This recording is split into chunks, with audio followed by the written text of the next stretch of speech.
Now for what's tipping the scales of justice, we've got some bombshell new details in the Idaho student murders case. According to court documents, accused killer Bryan Kohberger allegedly purchased a black balaclava mask from Dick's Sporting Goods 10 months before the murders. You might remember a key witness, one of the surviving roommates named Dylan Mortensen, saw a man wearing the same type of face mask at the home where Kaylee Gonsalves, Madison Mogan, Xana Kernodle, and Ethan Chapin were slaughtered. Now, Mortensen also drew a picture of the mask that the man was wearing. Look at this. We took this from one of the court filings from the defense team. She drew it when she was interviewed back in December of 2022. Now, it may be hard to visualize what this would look like on a person by that drawing. So here's what we did at Court TV. We purchased one of these from Amazon, a black balaclava mask being modeled by Court TV's senior producer, Eric Goldson, who is a lovely guy. He is not scary at all, but look how scary he looks in this mask.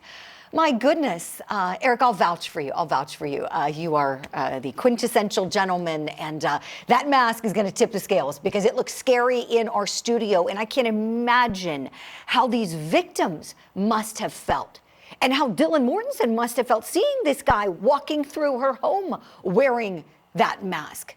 Let's talk about how it's going to tip the scales. I'm going to bring in criminology expert, author, and professor Dr. Debbie Goodman, and private investigator with Black Ops Private Investigations, and also military veteran Manuel Gomez. Dr. Debbie, to you first, please, your thoughts on the evidence that Bryan Kohberger purchased this mask.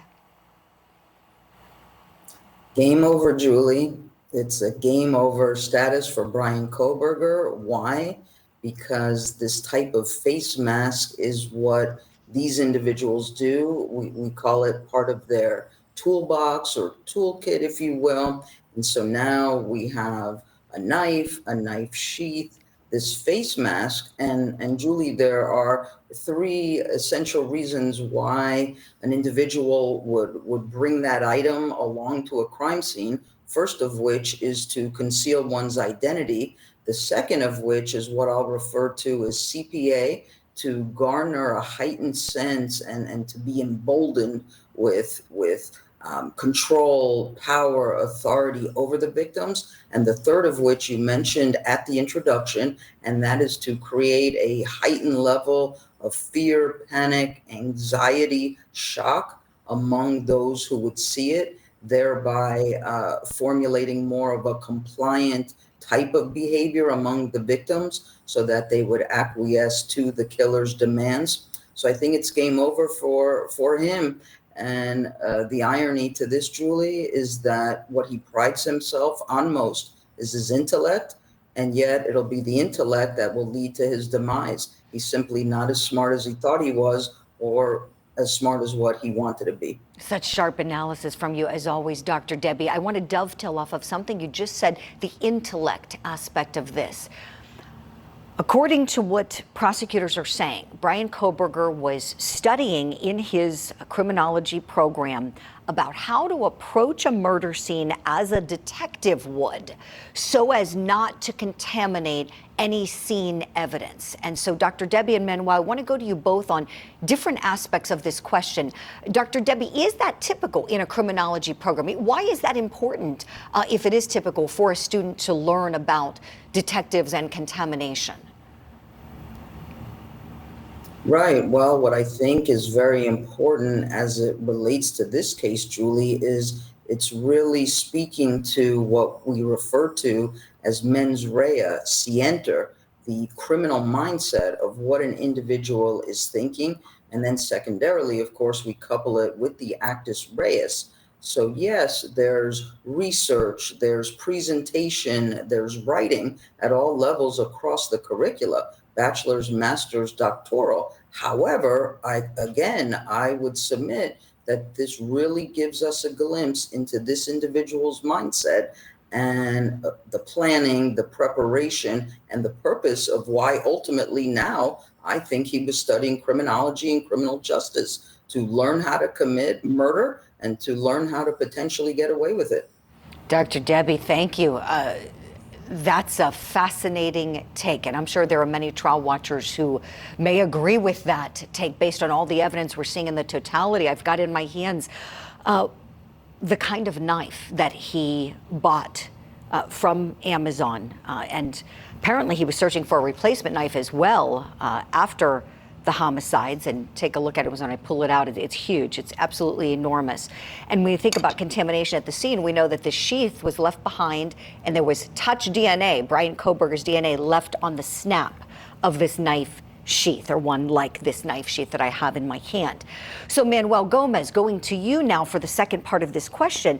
This guy's reportedly studying how not to contaminate a scene with respect to how detectives like you would do it when you're investigating a homicide. In all your years, Manuel, have you ever seen a perpetrator be able to leave a scene with nothing behind, no contamination whatsoever? No, unfortunately, Julie, on all my murder investigations, everybody makes one mistake, at least one piece of evidence behind. But I have to agree with Dr. Debbie, and that is that his intellect is going to be his downfall. The fact that he did the homework on how a detective walks through a crime scene without disturbing the evidence shows his premeditation to commit this crime, so that when he commits the murder, he knew how to protect himself and what not to do. But the fact that he investigated that shows his premeditation, the mask. And unfortunately, that knife you lifted up is the very same knife I carried in Afghanistan and in Desert Storm. It's a K-bar. It's designed for killing. It's extremely reliable, and it proves his premeditation.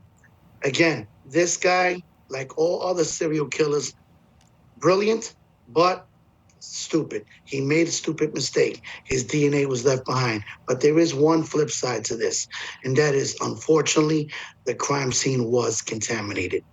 And that's where the defense is going to come after the prosecution.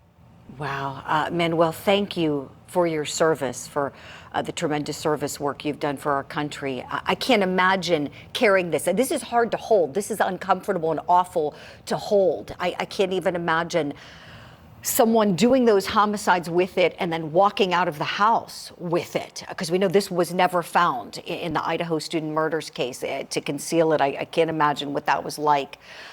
Dr. Debbie, final question to you, please, on Dylan Mortensen, the surviving housemate who saw this person walking out wearing dark clothing, wearing that type of mask that we just learned Bryan Kohberger purchased from Amazon.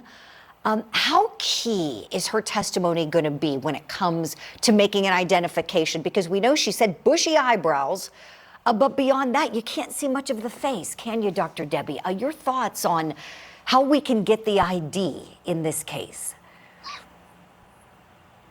Thank you. I think it's very important. Dylan's, approach to what happened. She can only tell the truth, not to elaborate nor to negate what she saw. So I think it's still very important, Julie, that she sees an individual at or near 6 feet tall wearing this type of face mask with the bushy eyebrows. It's all coming together, Julie. So this again is the totality of colossal errors that this individual made. And I can assure you, he is ruminating about it all because he is likely with obsessive compulsive disorder. And so from the knife sheath left behind with his DNA, to the phone pings, to the white Elantra on surveillance, to the selfie and the face mask and the knife sheath and the knife sharpener, it is game over. All of this together is going to lead to his demise.